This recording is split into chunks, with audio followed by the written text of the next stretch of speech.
All right. Well, thanks for the introduction. Um, outside of the office and in my spare time, I volunteer with the Vancouver Public Space Network, and we're a bunch of urban planning nerds who have a really keen interest in what really makes cities great places, and it really comes down to public space. And so we spend a lot of our time and a lot of our effort focusing on how do we improve public spaces and how do we engage in advocacy. And a lot of the times that means doing this. We write letters and letters and many letters, and sadly, not a lot of people read our letters. So what we also do to sort of balance that out is we take more hands-on, direct action in the form of urban interventions and interventions into public spaces. And sometimes we do that as a way of animating a public space. Like this was a series that we did a couple of summers ago where we shut down part of a street in Gastown and created a long table for workers in the area to come and have lunch. And sometimes we engage in projects that are just sort of an interesting way of bringing life to the street, where, for instance, here we gave 50 people drumsticks, and we walked down Granville Street, and we played the city's infrastructure as a musical instrument. And so we played the street signs and the stop signs and the park benches and the garbage cans and electrical boxes. We also host annual events. So this is our annual SkyTrain party. Once a year on Halloween, we sneak a DJ onto a train and invite a few hundred people to join us in a celebration of transit. And we feel that these types of approaches might have a slightly more palatable impact than a massive letter writing campaign. We also engage in an annual event called Parking Day, where we take over metered parking spaces in city streets, and we create temporary urban parks and places for pedestrians to have a nice place of respite for the day. So these are just some of the types of interventions that we engage in as a way of bringing attention to public space and public space issues. And where I think this really leads us is to this broader conversation about, how do we think about arts that are performed in public spaces? And what do we really mean when we're talking about public art, for instance? And I think, as we've heard earlier on this evening, the whole concept of public art is really evolving and is growing much further than a traditional notion of statues and sculptures that exist in a specific place.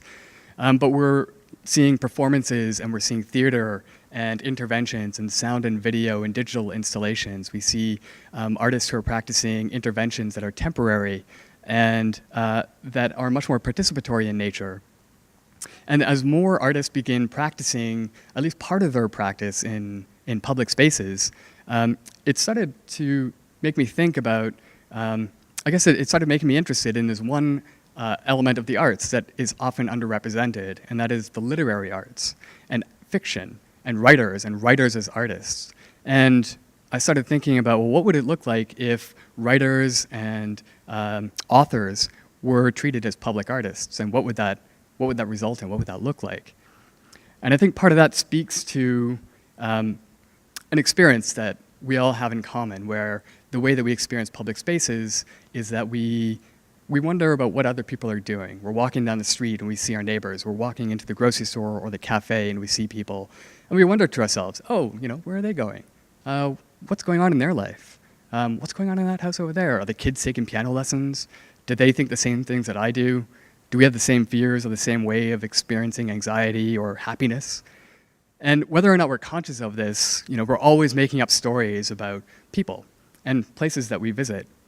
And that's the basis of the new project that I'm working on, which is to explore the intersection of literature and public space. And so I'm calling this project the Active Fiction Project. And so in the Active Fiction Project, we're working with a team of writers, and we explore certain aspects of a particular neighborhood with those writers. And then those writers are given the task of creating a short story that is set in that neighborhood.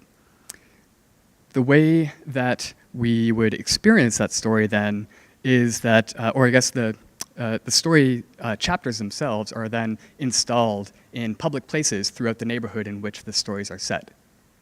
And so the way that we would experience the Active Fiction Project to read through the story is you would actually have to show up to the neighborhood and then read the chapters as you're walking through the story itself. that's the sort of play on words. You're much more of an active participant in the narrative, and it's really sort of bringing the literary experience, or the experience that I think a lot of us might have had when you're reading a book, is that how do you get closer to the characters and how do you get closer to the story that's being told? And this is a really fun way of bringing that closer to a lived experience.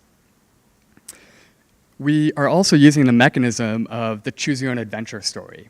So at the end of each chapter, you're given a choice. Does the story continue in one direction? And if you decide that that's where it should go, then you're given one location to go to. And if it should go in a different direction, you're given a different location. So we're really playing with this idea of the reader is really engaged in this choosing your own adventure through public space and through the story, the way the story is integrated into the neighborhood. The Active Fiction project is currently installed in Vancouver. It's up right now. You might be asking yourself, why now? It's rainy, it's cold, and I think the answer is precisely because it's rainy and cold. We often don't need any excuse to be outside in the summertime, but we have a bit of reluctance, and we struggle to figure out why we should be outside and enjoy public spaces in those more inclement times of year. And so this is one attempt at trying to answer that question. So it's up. I can't tell you exactly for how long. It's a little bit in flux, but it'll be up for this weekend for sure, possibly next weekend as well. So if you're interested, please come down to Riley Park in Vancouver. You can check out the website, activefictionproject.com, for more information about the project and to find out where the starting location is. So grab an umbrella and a coffee, and I hope to see you walking the streets.